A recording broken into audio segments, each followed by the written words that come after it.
एक सीता हसलेली, एक सीता फसलेली, प्रत्येकीच्या जगण्यात एक व्यथा लपलेली. नवरात्र आहे, आपण दुर्गेविषयी बोलतो, दुर्गेच्या सगळ्या गुणांविषयी बोलतो. तर मला काही कवितांविषयी तुम्हाला सांगायचं आहे. ह्या मराठी कविता आहे, स्त्रियांनी लिहिलेल्या, स्त्री कवयित्रींनी लिहिलेल्या आहेत. ही उमा गवई यांची कविता होती. तर काही कविता शोधल्या होत्या मी, ज्या काही मला आवडतात अशा कविता आहेत त्या.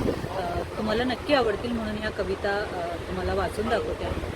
ही दुसरी कविता आहे स्वाती शिंदे पवार यांची. त्या लिहितात की अहिल्याला भोगणाऱ्या इंद्राला अनितिमान कुणी म्हणतं का? सीतेची अग्निपरीक्षा करणाऱ्या रामावर अन्याय कुणी लादतं का? सुभद्रेला पळवणाऱ्या अर्जुनाला कलंकित कुणी करतं का? शेवटी स्त्रीच बिचारी गुन्हेगार, भोगणारे पुरुष सारे तालेमार. ही पण छान आहे. ही रजनी परुळेकरांची कविता आहे. स्वतःच्या श्रमाने कमावलेला पगार तोही हातात द्यायचा पुरुषाच्या निमूटपणे, ते आर्थिक स्वातंत्र्य आणि अनेक स्त्रिया अनुभवणं ही पुरुषाची प्रतिष्ठा. पद्मा गोळे यांचं नाव तर सगळ्यात आधी घ्यायला पाहिजे. मला पद्मा गोळे यांच्या खूप कविता आवडतात. त्यातली ही कविता तर मला नवरात्रीसाठी अगदी परफेक्ट वाटते. त्या म्हणतात की मी घरात आले उंबऱ्यावरचं माप सांडू, मी आत घरात आले, दोन डोळ्यातली ज्योत झाले, माझे डोळे खाली वळले, गुळी म्हणाली तू माझी, काढ केर स्वच्छ कर, मी म्हटलं खरंच गाई, केरसुनी झाले, रांगोळी झाले, चूल म्हणाली तू माझी, मी तिची लाकडं झाले, जातो म्हणालो तू माझी, गहू झाले, ज्वारी झाले. ही कविता खूप सुद्धा मोठी कविता आहे. ही तुम्ही नक्की पहा. गुगलवर तुम्हाला ही कविता मिळू शकते. इथे वारं खूप आहे. मी सगळ्या लिहून आणल्या होत्या या कविता. खूपच छान कविता आहे. मला इथे जनाबाईसुद्धा आठवते. जनाबाई खरं म्हणजे खूप विद्रोही म्हणायला पाहिजे आपल्याला. त्या शतकामध्ये तिने असं लिहिलं होतं की डोईचा पदर आला खांद्यावरी, भरल्या बाजारी जाईन मी, हाती घेईन टाळ खांद्यावरी विणा, आता मज मना कोण करे. सावित्रीबाई आहे, जनाबाई आहे, सोयराबाई आहे. ह्या सगळ्या बायकांना पाहून असं वाटतं की अरे आपण 2020मध्ये 2020मध्ये सुद्धा आपण महिला सक्षमीकरणाविषयी बोलतो आहोत. विजया जहागीरदारांची ही बाजार म्हणून कविता आहे. बायकांचा बाजार किती स्वस्त, चिमूटभर कुंकवाच्या बदल्यात एक स्त्री जन्माची गुलाम. बायकांचा बाजार किती स्वस्त, चिमूटभर कुंकवाच्या बदल्यात एक स्त्री जन्माची गुलाम. पाणी भरलं नाही तेला, भाकरी जळली एक चटका, चहाला उशीर एक गालफडात, माझी मोलकरीण येते तेव्हा हा नकाशा तिच्या अंगावर. संजीवनी तडेगावकर यांची ही कविता आहे. एकीच्या हुंडाबळीची बातमी वाचताना दुसरीला नवऱ्याने वारावर सोडल्याचं आणि तिसरीवर बळजबरी झाल्याचं कळतं तेव्हा पोरीच्या वेदना विहिरीच्या खोल तळातून पुराव्या अभावी अकस्मात मृत्यूची नोंद करतं. हे आजसुद्धा होतं बरं का. म्हणजे कोणी जर असं म्हणत असेल की नाही नाही असं होत नाही, तर असं काही नसतं. हे सगळं होतं. पण नवरात्रीमध्ये मुद्दामच सांगते मी हे. अनुराधा पाटील म्हणतात की संतोषी मातेचा धाक दाखवणाऱ्या निरुपद्रवी पत्रांसोबत अफवा जिरतात महानगरात. सीमा साखरेंची ही कविता आहे. घरातल्या पुरुषांच्या हाती जीवनाचा धागा होता, बापाची मनमानी, भावाची तिस्मार खाणी, वरून पदोपदी घराण्याच्या इब्रतीचा पहारा होता. मला काय हवं ते सारं त्यांनीच ठरवलं, मनासारखं जगायचं राहून गेलं. तुमच्या आजूबाजूला कोणी स्त्रिया असतील तर त्यांना नक्की विचारा की असं खरंच होतं का, की तुम्हाला काय हवं, तुम्हाला काय आवडतं. खरं म्हणजे मला सुद्धा सांगू शकते की मला काय आवडतं. माझ्या घरात नेहमी तोच स्वयंपाक बनतो जो माझ्या नवऱ्याला आवडतो, जो माझ्या मुलाला आवडतो. आणि मला काय हवं असतं हे जेव्हा मला हवं असतं तेव्हा मी जेव्हा आईकडे जाते तेव्हा मी स्वयंपाकघरात शिरत नाही आणि मला काय हवं ती माझी आई बनवते, माझी मावशी बनवते, माझी बहीण बनवते. तर हे गोष्ट अगदी खरं आहे की मला काय हवं हे सारं त्यांनीच ठरवलं, मनासारखं जगायचं राहून गेलं. प्रतिमा इंगोलेंची एक कविता आहे. ते वारं खूप आहे. प्रतिमा इंगोलेंची ही कविता आहे जावई बुवा. जास्त बोलायचं काम नाही, पोसीन लेख माई, ढाळत तिले नाही, मारता झोळता आणि डाकता माया पोरीले, आणून घालता इथे धाक घालता तिले, बस झाला जुलूम होता नाही साईन. ही मस्त आहे. म्हणजे आपल्याकडे आता आषाढ महिना अधिक महिना येऊन गेला. अधिक महिन्यामध्ये जावयाचं वाण आणि जावयाचे नखरे आणि जावयाला हे हवं, जावयाला ते हवं. त्याच्यावर त्यांनी मुलीची बाजू घेऊन जावयाविषयी त्यांनी बोललेलं आहे. अनुरा ढेरेंविषयी बोलले नाही तर कसं. अस्थिपंजर झालेली तू, बापरे, ही फार इमोशनल कविता आहे. ढिगभर मुंग्या अंथरुणावर, रडलीस ना गागलीस, जणू साऱ्या इच्छा पुऱ्या झाल्यावरही निवांत चाललेली सरणावर. बाभळीला फुले आली घाई करा बाई, अपरूप वेळ अशी पुन्हा पुन्हा नाही. सुनंदा भोसेकर. इतकानेच काय झाले.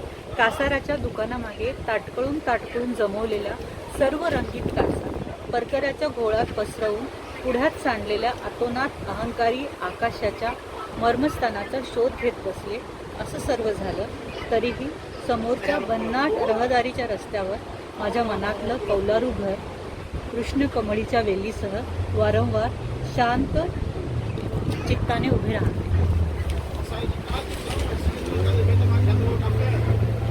रजनी परुळेकर. हे प्रियतम भ्रमनिरास, तू लक्ष दिव्यांची आरास. मल्लिका अमरशेख. तू तलम अग्नीची पात, जशी दिनरात जळावी मंद, तू बंध मुक्त स्वच्छंद, जसा रानात झरा बेबंद. राजस कल्याणकर. तिच्या डोक्यावरचे केस अर्धे उजळ झालेले, अर्ध्या सरलेल्या आयुष्यातली अर्धी मुर्धी सुख भोगताना चालता चालता तिने क्षणभर विकलतेनं मस्तक पाठीशी ढाळलं, तर आकाशात चंद्र अर्धवट पघळलेला गोळीसारखा. किती कविता आहेत, बापरे. मी त्या सगळ्या कवितांना बोलू मंगेश पाडगावकरांची एक कविता आहे ती मला खूप आवडते, तर मला ती पाठ नाही आहे. ती कवितेमध्ये ते असं म्हणतात की मला ही कविता बायकांसाठी वाटते. म्हणजे मी अशी खूप बंडखोर बाई नाही आहे की अरे दोन्ही हातात समशेरी घेतल्या जगाच्या विरोधात लढलं, असं नाही आहे. माझा जो विद्रोह असतो तो थोडा शांतपणे असतो, डोकं लावून असतो, प्लॅनिंग करून, स्ट्रॅटेजी करून असतो. तर मला मंगेश पाडगावकरांची ही कविता खूप आवडते. मला सगळी पाठ नाही आहे. जरी तुझ्या सामर्थ्याने ढळतील दिशा ही दाही, जरी तुझ्या सामर्थ्याने ढळतील दिशा ही दाही, मी फुल तृणातील इवले उमलणार तरीही नाही. ही जी कविता आहे ती मला खूप आवडते मंगेश पाडगावकरांची.